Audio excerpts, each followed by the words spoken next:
দেখুন মহারাজ, হ্যাঁ আমি আমরা কিন্তু সন্তানকে রাখতে পারি, কিন্তু আমাকে কিছু জিনিস জোগাড় দিতে হবে। কি কি তোমায় জোগাড় দিতে হবে? কি বলো? 38,000 কাঠ দিতে হবে। আমাকে ভুল হচ্ছে, 36 হয়, 38 হয় না, ও 36 হয়। ওই 36,000 কাঠ দিতে হবে।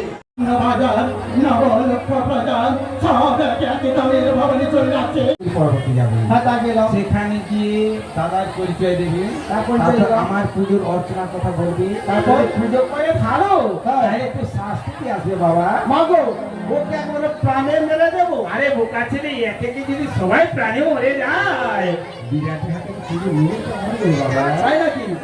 বেশ, মাকে করুন বলে আশীর্বাদ, আমি যেন কৃতকার্য হয়ে ফিরে আসতে পারি। আশীর্বাদ করছি তুমি যেন কৃতকার্য হয়ে ফিরে আসতে পারো। বেশ, হতা যারা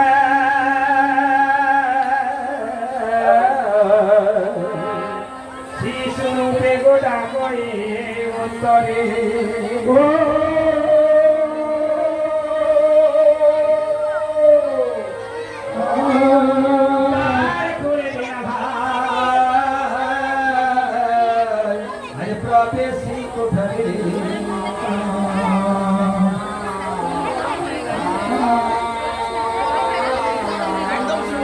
তাই তো পিতাজি আমাকে এই নির্জন গুহার মধ্যে রেখে বললেন, তোর কোনো ভয় নেই, আমি তোর সঙ্গে মাঝে মাঝে সাক্ষাৎ করে আসবো। কিন্তু এতদিন হয়ে গেল আমার পিতা আমার সঙ্গে সাক্ষাৎ করতে এলো না, আমার এখানে ভালো লাগছে না, আমি একটু বিশ্রাম করে নেই। সেই গুহাগিরি পর্বত, কি নির্জন মনোরম ঠান্ডা শীতল স্নিগ্ধ জায়গা। যাই আমি এই গুহার মধ্যে প্রবেশ করি। গুহার দ্বার আবদ্ধ, তাহলে নিশ্চয়ই কেউ থাকতে পারে। দেখি কে আছো শহীদ, কে আছো আপন, আমাকে বাঁচাও ভাই, বাঁচাও। ওই প্রতারণী ছুটে আসছেন, আমাকে বাঁচাও ভাই, আমাকে বাঁচাও।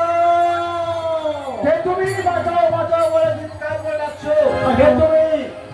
আমি এখন কি বলি, মায়ের কথা মতো আমি তোমার দাদা পাক সন্তান, ওই প্রতারণী ছুটে আসছেন, আমাকে বাঁচাও ভাই, বাঁচাও। ভাই বাঁচাও, আমি প্রবেশ করি। আমার দাদা আমার বেরিয়া সেটা শুনতে